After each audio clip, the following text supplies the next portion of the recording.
दोस्तों, क्या आप भी कंफ्यूज हैं कि रिलायंस जैसी बड़ी कंपनी में पैसा लगाएं या किसी छोटी कंपनी में जो कि रातों रात 10 गुना हो जाए। अक्सर नए इन्वेस्टर यही गलती करते हैं कि वो बिना सोचे समझे स्मॉल कैप में कूद जाते हैं या लार्ज कैप कंपनी के स्लो रिटर्न से बोर हो जाते हैं। आज के इस वीडियो में हम इन दोनों का पोस्टमार्टम करेंगे इतनी आसान भाषा में कि इसके बाद आपको और कोई वीडियो देखने की ज़रूरत नहीं पड़ेगी। तो चलिए शुरू करते हैं।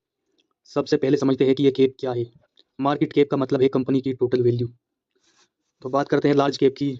तो ये वो हाथी कंपनीज है जो मार्केट की लीडर है, टॉप 100 कंपनी जैसे कि रिलायंस, टीसीएस, एचडीएफसी बैंक। ये भरोसेमंद है और स्टेबल भी।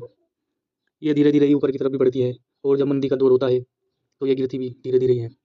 और वहीं दूसरी तरफ हम अगर बात करें स्मॉल कैप कंपनी की, तो ये वो छोटे खिलाड़ी है जो अभी ग्रो कर रहे हैं। 251वीं रैंक के बाद वाली कंपनी, इनमें पोटेंशियल ज़्यादा बड़ा बनने की है लेकिन रिस्क भी ज़्यादा है क्योंकि ये वोलेटाइल बहुत ज़्यादा रहती हैं।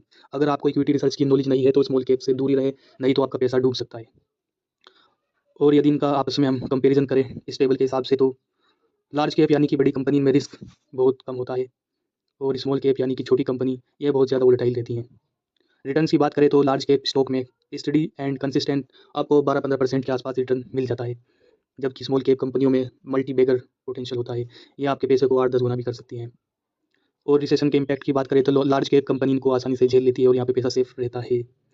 और स्मॉल कैप में पैसा डूबने का डर रहता है क्योंकि मंदी के दौर में 50-60% तक भी ये नीचे गिर सकती हैं। इसे एक एग्जाम्पल से समझिए। लार्ज कैप एक पुराना बरगद का पेड़ है, आंधी आई या तूफान वो खड़ा रहेगा। और वहीं स्मॉल कैप की बात करें तो ये एक नया पौधा है। अगर धूप और पानी सही मिले तो ये वो बड़ा पेड़ बनेगा, नहीं तो मुरझा भी सकता है। अगर आपका कैपिटल छोटा है और आप रिस्क ले सकते हैं तो स्मॉल कैप सही है, लेकिन अगर आप अपनी मेहनत की कमाई को सेफ रखना चाहते हैं तो लार्ज कैप बेस्ट है। तो फाइनली कंक्लूजन की बात करें तो एक आइडियल पोर्टफोलियो में दोनों का बैलेंस होना चाहिए। अगर आप कंजर्वेटिव इन्वेस्टर हैं तो 70% लार्ज कैप और 30% स्मॉल एंड मिड कैप में रख सकते हैं।